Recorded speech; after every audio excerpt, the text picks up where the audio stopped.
Item 3 is consideration of a resolution requiring the removal or razing of an unoccupied dilapidated structure.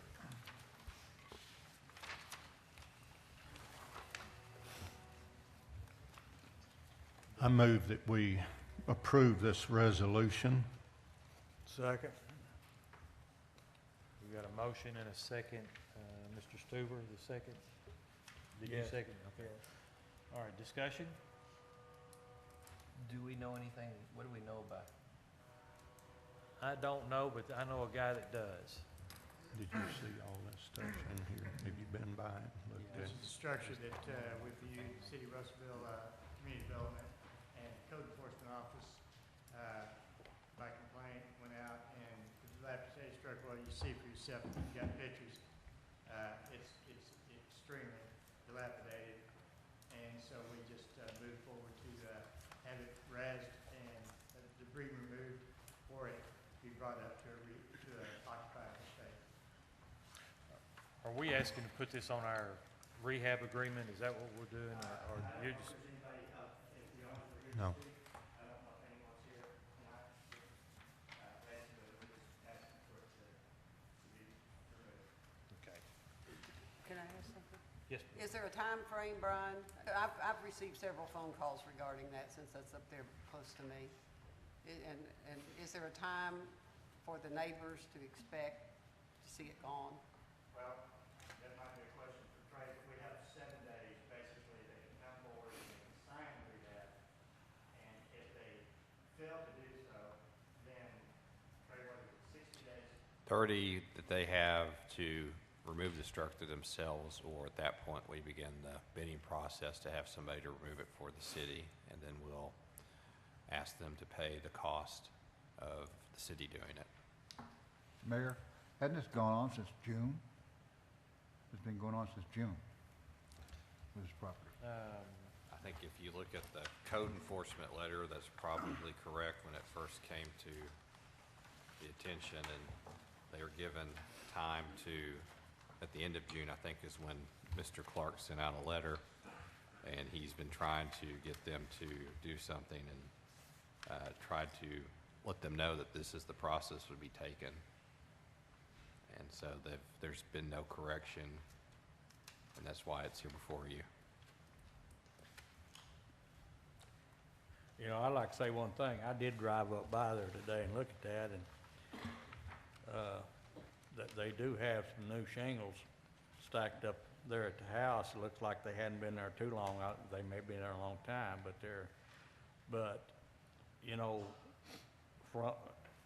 from the looks of the roof, you know, they've got a terrible amount of work to do inside that house if they were going to redo that house. And even before they put shingles on there, there's a tremendous amount of work that's going to have to be done there, because the whole eaves are falling off, and I mean, it's, you know, it's a nice looking lot, and it looks like somebody possibly been mowing the yards. But the house is, these pictures really don't show, you really can't get out of these pictures what you actually see if you drive down there by it. Yes, sir, Mr. Stuber, you got to get up and look at that thing, and it's unbelievable. Well, I just know the neighborhood, the few neighbors that have called me, and I don't think there's that many people that live down in that area. They're ready to see it action. I call for the question on this item. All right, so we have a motion and a second. Any other discussion? Well, we called the question. All in favor? Aye. Anybody opposed? Good. The last little thing, if you're looking at the agenda handout, you'll see a section on there called public comments. That's kind of an idea that we picked up at Municipal League last week.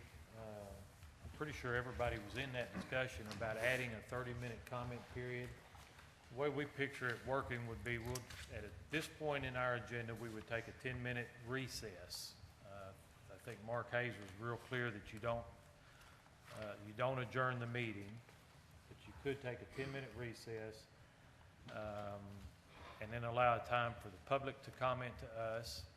He was very clear that he cautioned against making it a give and take session, I think is how he called it. I thought it was an interesting concept, and it allows people who want to come address us to have their forum.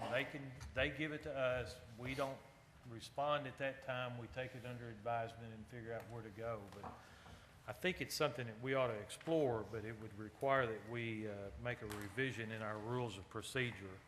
And I just had it, Kathy, noted on this sheet so that you could think about it, consider it, and let's see if we can maybe firm up something on that to make our proceedings a little more user-friendly to the public, I guess is what I'm looking for. Anybody want to comment or add on that?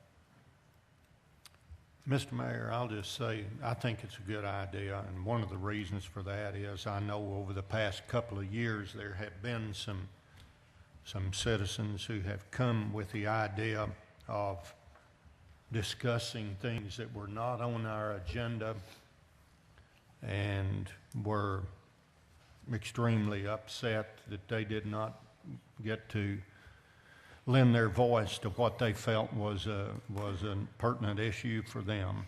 And it will allow us to at least note those various things and then pick them up at subsequent meetings, direct them to any other commission or committees or whatever the result of that may be. But I do think it would be a good thing for the public.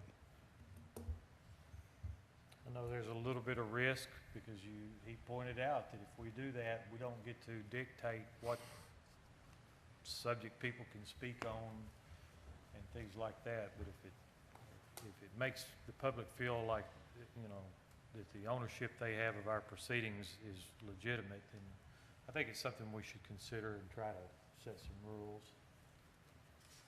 Ms. Harris, you were in there during that section. Oh, I'm for it. You think so? Mhm. Okay. Yes, sir. We'll maybe have some back and forth and see if we can get that set up and take care of that next month. Move to adjourn. All right? Everybody okay with that? We're adjourned.